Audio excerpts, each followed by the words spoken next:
ya kasih 30%, saya sudah afirmasi kok. Bahkan 50% boleh gitu. Tapi kan bukan itu, tapi bukan sekedar jumlah kan selalu bahasanya seperti itu, tapi juga substansi.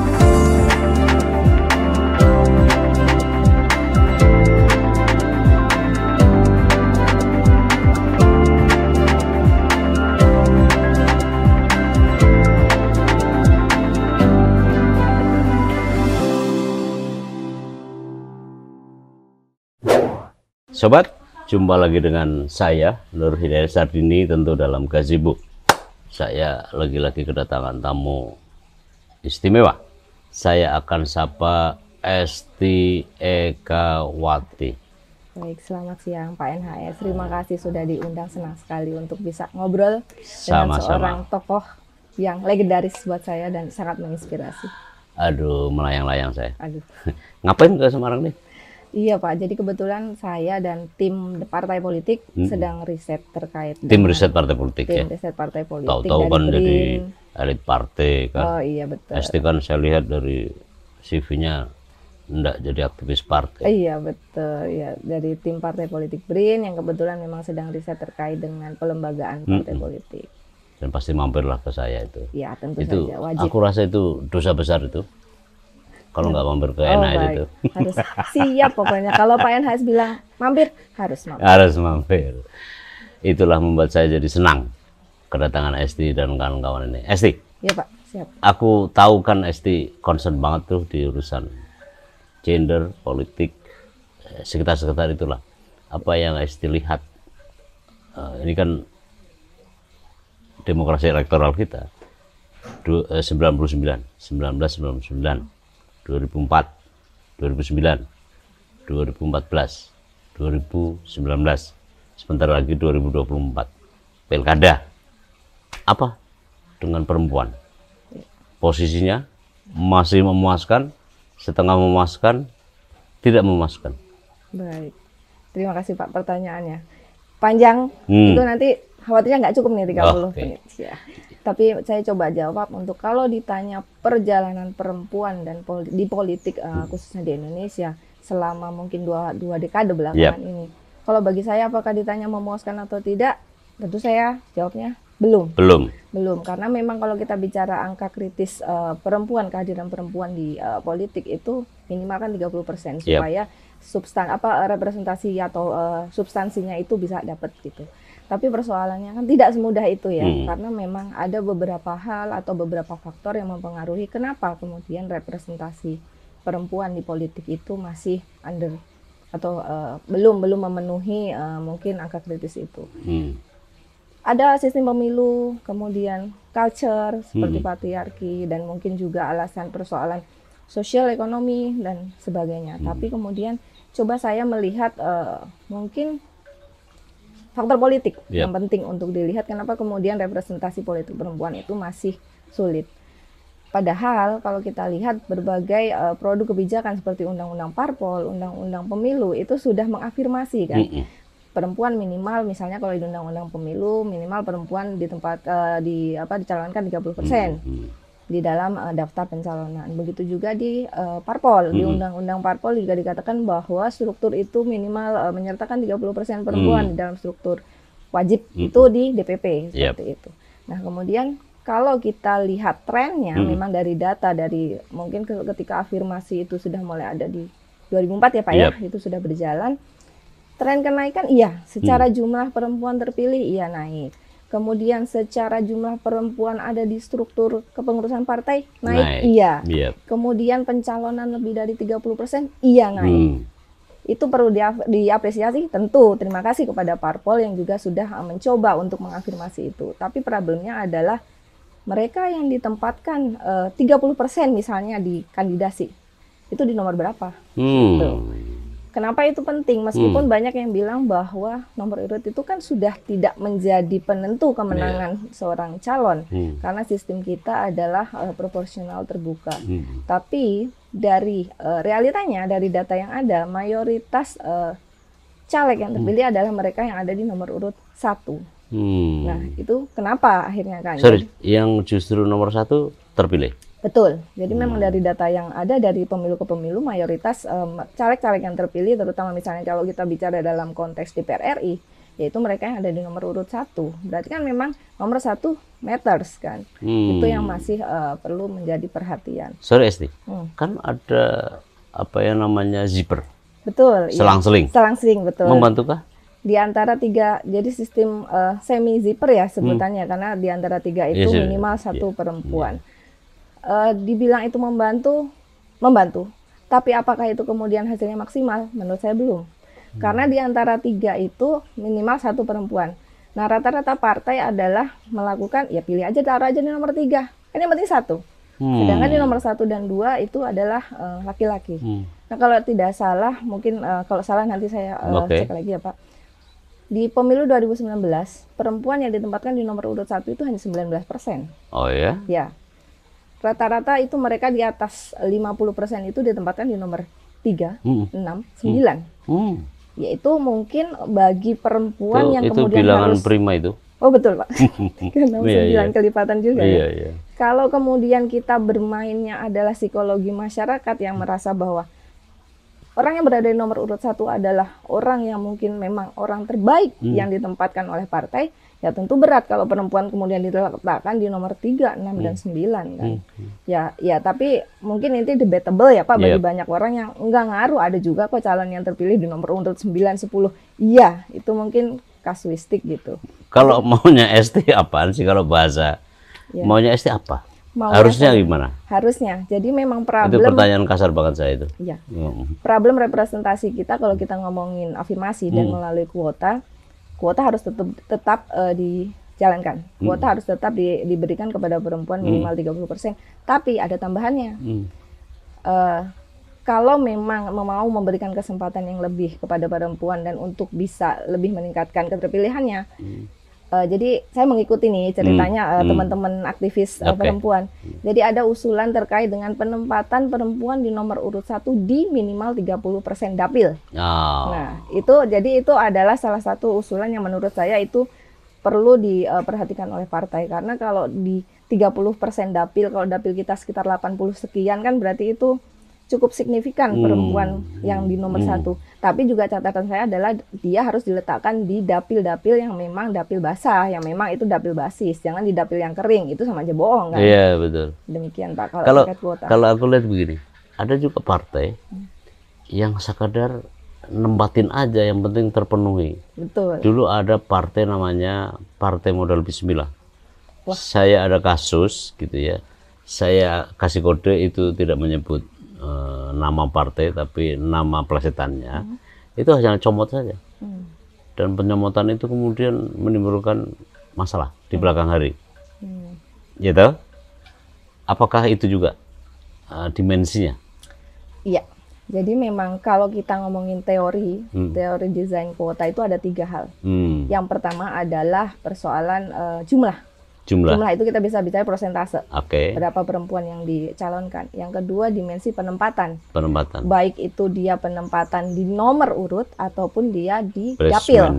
Yes. Dan yang ketiga adalah penguatan penegakan hukum terhadap implementasi kebijakan kuota. Nah, di Indonesia menurut saya poin yang pertama sudah terpenuhi 30%. Tapi poin kedua ini yang juga menjadi masalah. Kenapa? Karena itu tadi pertama perempuan rata-rata ditempatkan di nomor urut 1 atau 3, 6 dan seterusnya. Nomor 1-nya masih sedikit gitu. Yang kedua adalah diletakkan di basis atau di dapil yang memang punya jaminan dia akan menang sebenarnya. Karena khawatirnya itu tadi Pak, karena banyak orang yang asal comot memenuhi 30% aja, taruh aja dapil mana dan itu yang membuat perempuan jadi ya saya hanya berada di posisi memenuhi 30% aja. Istilah kalau dalam bahasa kita itu caleg kuota Pak. Jadi kayak mereka ya ngapain aku harus berjuang mati-matian untuk mendapatkan suara, orang saya hanya memenuhi memenuhi kuota 30% aja. Kalau saya mencoba untuk memahami jalan pikiran mereka lah yang kita bilang nggak serius, kalau ditanya sih pasti serius juga, tetapi kan hanya sekedar untuk menggugurkan kewajiban. Persyaratan saja. Betul. Karena sisa dari itu misalnya 1, 2, 3 yang Esti barusan sebut, kan 4 bisa kerja keras, maksudnya itu kan juga harga pasar. Oh, iya. Yang juga fightful terhadap kompetisi. Jangan-jangan karena perempuannya, ini saya tidak prasangka ya, karena saya juga menyaksikan kadang-kadang memang diculasin itu, positioningnya itu. Kan sisanya adalah mari bareng-bareng untuk merebut suara pemilih.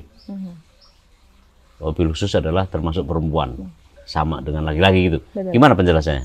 Baik Pak, kalau mungkin dalam posisi ini apa ya? Kalau dari obrolan saya, misalnya wawancara dengan para caleg-caleg itu, sebenarnya hambatan yang mereka selainnya tadi culture dan hambatan mungkin yang sifatnya sosial dan sebagainya, mungkin kan problemnya adalah persoalan finansial kan Pak. Kalau perempuan itu mungkin, ya mungkin ada sebagian besar perempuan yang mereka sudah matang secara finansial, tapi kan tidak sedikit juga perempuan yang mereka punya keterbatasan dalam persoalan finansial, sehingga dengan sistem yang tadi kalau di nomor seterusnya dia harus berjuang bersama laki-laki untuk mengumpulkan suara, nggak melihat sebenarnya itu mau laki-laki atau perempuan yang penting dapat suara, itu problem di perempuannya adalah ya mereka berat.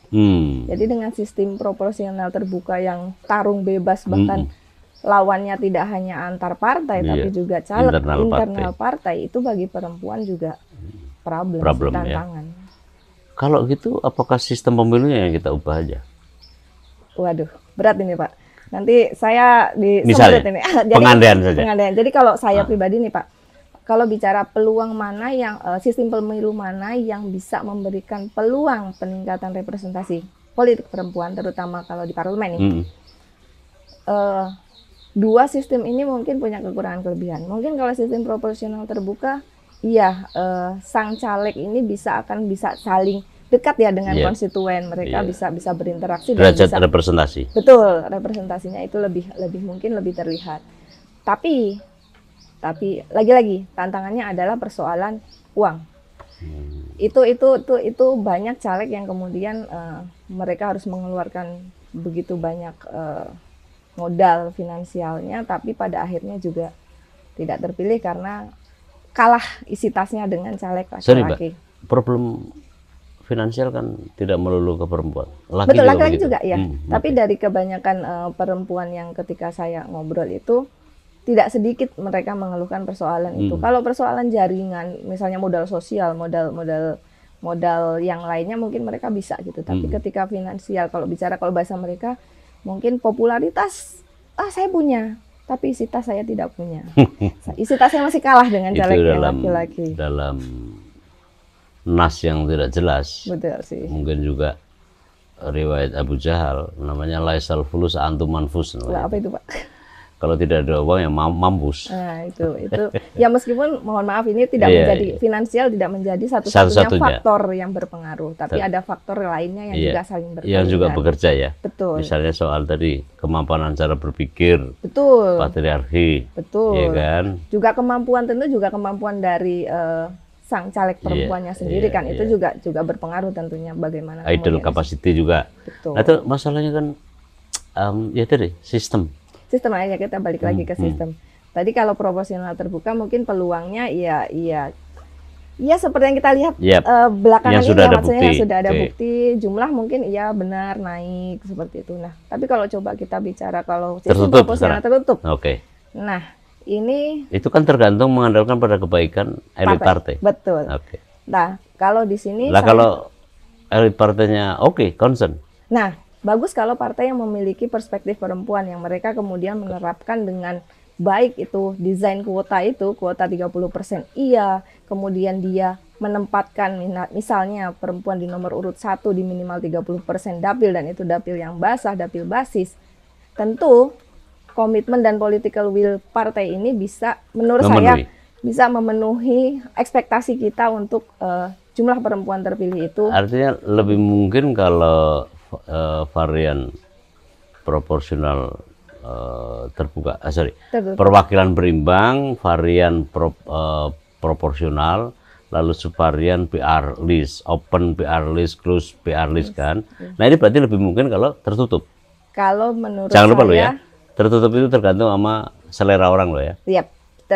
Kalau tertutup tergantung selera elit partai. Selera partai, selera orang. Yaitu yang harus dikunci adalah partai. Jadi kalau menurut saya, kalau memang misalnya kita concern untuk meningkatkan representasi perempuan, teman-teman dari aktivis perempuan, gerakan perempuan dan sebagainya itu mendorong partai untuk kemudian punya komitmen political will, yaitu tadi desain kuotanya kuat, dan kalau satu lagi kalau bagi saya ini Pak, voluntary party quota.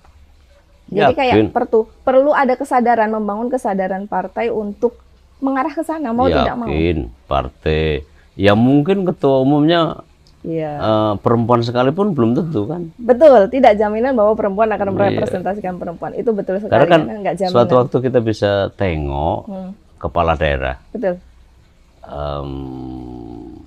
ketua partai yang bahkan laki-laki perempuan kan bisa juga. Betul. Kan poinnya adalah ada di concern dan serius. Betul. Ya gimana kalau mengandalkan kepada, dan yakin Mbak Esti yakin bahwa partai akan mau. Nah, partai mau tidak mau itu saya tidak bisa memberikan, tidak berada dalam kapasitas memberikan jaminan itu Pak. Tapi yang kita usahakan adalah mendorong partai untuk memiliki kesadaran itu, concern terhadap perempuan.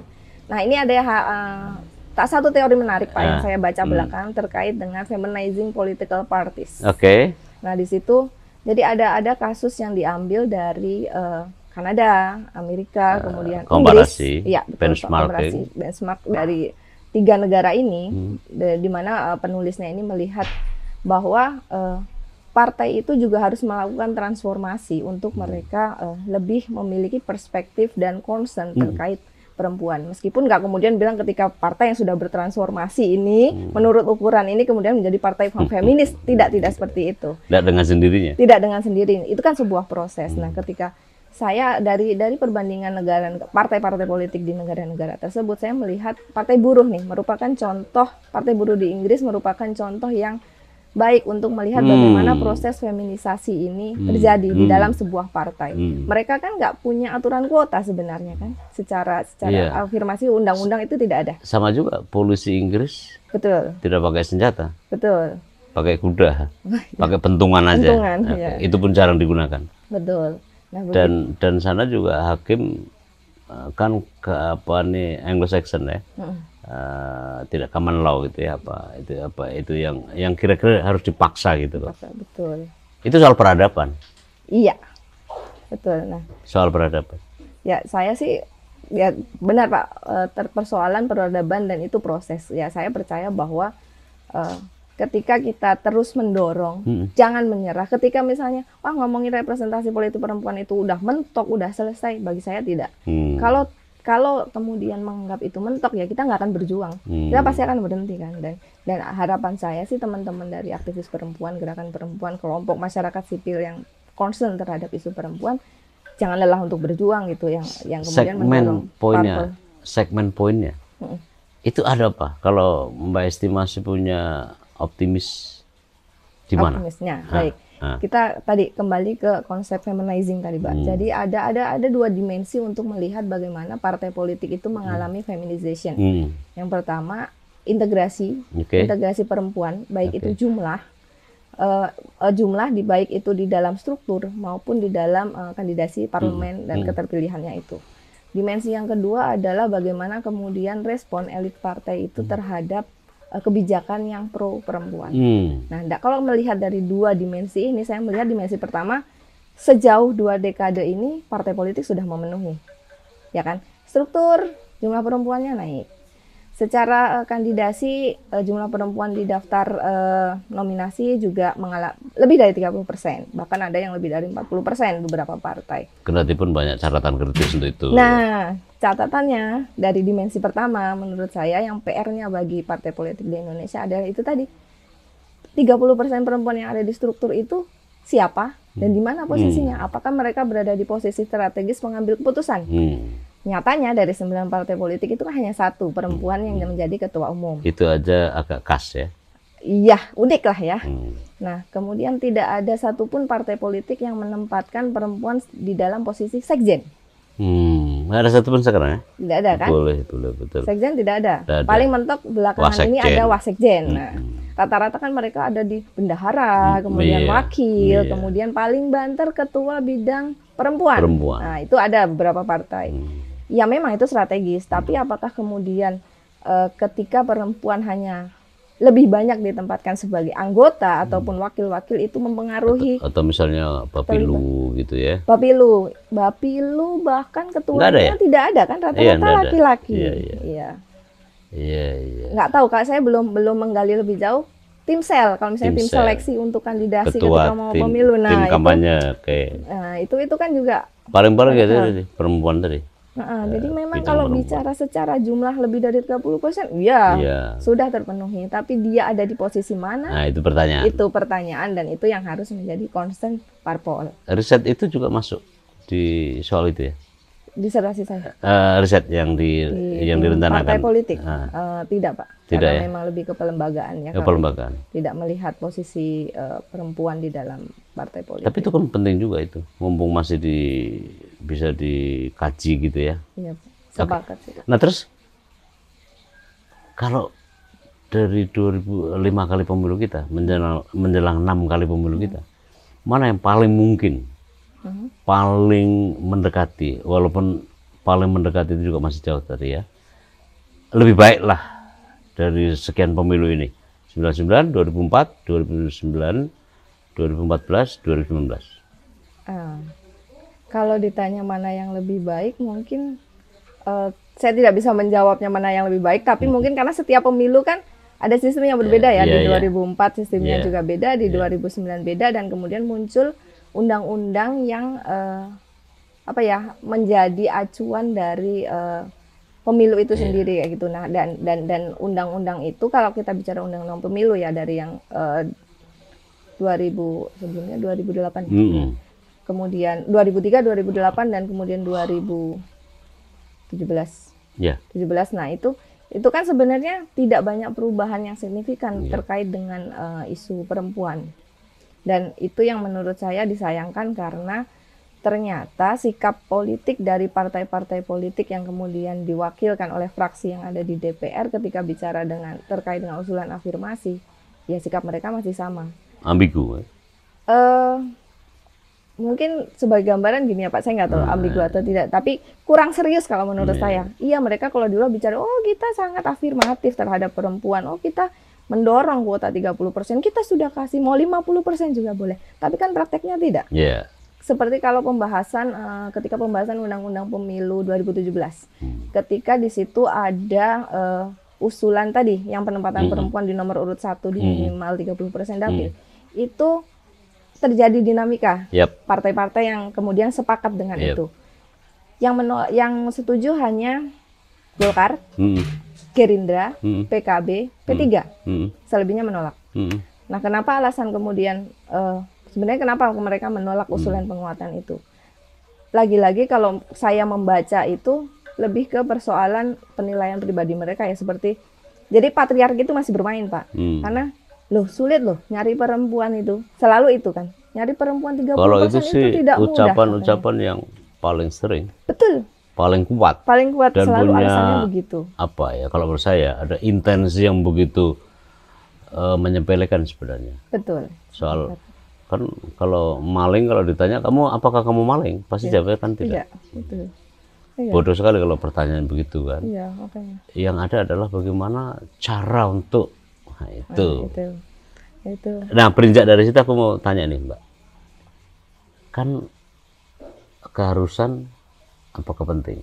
Karena ketentuan di undang-undang sekalimat saya adalah apa ya istilahnya? Memprioritaskan mempertimbangkan. Itu kan bersifat voluntary. Mana ada di Indonesia kalau nggak compulsory. Nggak harus bersifat mandatory, obligatory. Itu aja masih bisa ditutak-atik. Betul. Apalagi voluntary. Voluntary. Iya. Jadi misalnya undang-undangnya kita ubah ketentuannya, normanya. Pengennya begitu kan, Pak? Yeah. Pengennya dari kelompok masyarakat sipil kan memang ada revisi terkait undang-undang pemilu itu, terutama khusus untuk yang pasal perempuan. Tapi toh pada perjalanannya itu juga tidak berhasil kan usulan untuk merevisi undang-undang itu. Nah, tapi teman-teman itu kemudian mendorong Justru kalau tidak salah sempat mereka mengajukan ke pemerintah untuk kemudian membuat regulasi yang bisa memberikan jaminan perempuan berada di posisi itu, yang usulan penguatan itu, supaya memang peluang keterpilihan mereka nantinya di pemilu 2024 itu memang lebih naik lagi ketimbang yang sekarang. Meskipun memang kalau dibilang iya wajar lah, kita kan demokrasinya masih belajar, kemudian jangan dibandingkan dengan Inggris, Amerika, dan negara-negara Skandinavia yang sudah sangat mapan sistem demokrasinya. Mereka juga butuh puluhan tahun untuk itu. Betul, saya sepakat dengan itu. Tapi apa salahnya kalau kita juga belajar untuk jangan selama itu gitu loh. Kalau misalnya memang ada political will dari elit-elit politik, kemudian juga pemerintah juga punya apa ya, semacam ideologi gender negara seperti itu, yang mainstreaming gender, ya jangan nanggung dong. Iya gitu maksudnya, jangan kemudian cuma ya kasih 30% saya sudah afirmasi kok, bahkan 50% boleh gitu, tapi kan bukan itu, tapi bukan sekedar jumlah kan, selalu bahasanya seperti itu, tapi juga substansinya. Konsep apa yang paling tepat kalau gitu dari seluruh gambaran ST itu untuk makin meningkat? Baik, kalau saya masih concern dengan tadi Pak, konsep feminizing political parties, harapan saya memang konsep itu tidak hanya berdiri sebagai konsep, tapi juga diimplementasikan. Karena apa? Saya percaya bahwa kalau dari melihat dimensi feminisasi di partai politik, di Indonesia itu partai politiknya sudah memenuhi dimensi yang pertama, tadi integrasi perempuan di dalam struktur maupun parlemen, dan itu patut kita apresiasi, meskipun tadi masih ada beberapa catatan yang mungkin PR besar bagi partai politik dan juga teman-teman perempuan, aktivis perempuan, untuk terus mendorong parpol untuk komit terhadap persoalan jumlah tadi, termasuk yang tadi kuota. Kemudian yang kedua adalah yang masih menjadi PR dari partai politik adalah persoalan concern, kebijakan-kebijakan yang kemudian pro perempuan. Mungkin sudah banyak parpol-parpol yang punya program terkait perempuan, iya, saya percaya itu. Namun apakah kemudian concern ini itu memang berpengaruh terhadap kemudian peningkatan representasi perempuan? Karena kan kita inginnya perempuan secara jumlah naik, kemudian kebijakan-kebijakan yang pro perempuan juga itu dihasilkan lebih banyak, dan itu tentunya bagus untuk kesejahteraan perempuan dan anak dan masyarakat secara umum. Nah, harapan saya sih parpol terus melakukan transformasi selama 22 dekade belakangan ini, itu sudah berjalan, dan itu baik. Tapi yang kemudian harus diperhatikan ataupun penting untuk dilakukan adalah itu tadi, ada dua saya melihatnya. Yang pertama, teman-teman dari gerakan perempuan yang eksternal parpol itu juga jangan lelah terus untuk berjuang, kemudian mengadvokasi, kemudian membantu mendorong parpol untuk terus bertransformasi menjadi partai yang more feminized. Dan yang kedua adalah perempuan kader parpol itu sendiri, karena perannya penting. Jadi mungkin harus mereka ada macam self esteem gitu ya. Betul. Mereka harus percaya diri, mereka harus struggle, mereka harus berjuang dan membuktikan kepada elit-elit politik, partai politik, dan juga kader laki-laki bahwa mereka memang pantas berada di dunia politik. Mereka tidak hanya berada yang katanya di ranah domestik saja seperti itu. Dan itu keberadaan mereka, keberadaan aktivis perempuan di dalam parpol, kemudian keberadaan sayap organisasi perempuan di parpol itu organisasi mantel ya. Betul. Jadi karena memang ada beberapa parpol di Indonesia itu yang tidak memiliki organisasi yang sayap perempuan. Ada yang punya, ada yang tidak. Nah, sebenarnya menurut saya sebaiknya semua parpol di Indonesia punya organisasi sayap perempuan, karena dari situ kaderisasi, kemudian pendidikan politik, dan semuanya hal yang berkaitan dengan nantinya ujung-ujungnya adalah representasi politik perempuan yang naik. Ya di situ kuncinya. Esti, thank you banget. Bapak, terima kasih sekali ini diskusinya. Saya jangan kapok-kapok lah ya. Tidak lah. Sip, thank you. Thank you so Sobat, much. Kita akan suat di kali kesempatan. Sampai jumpa.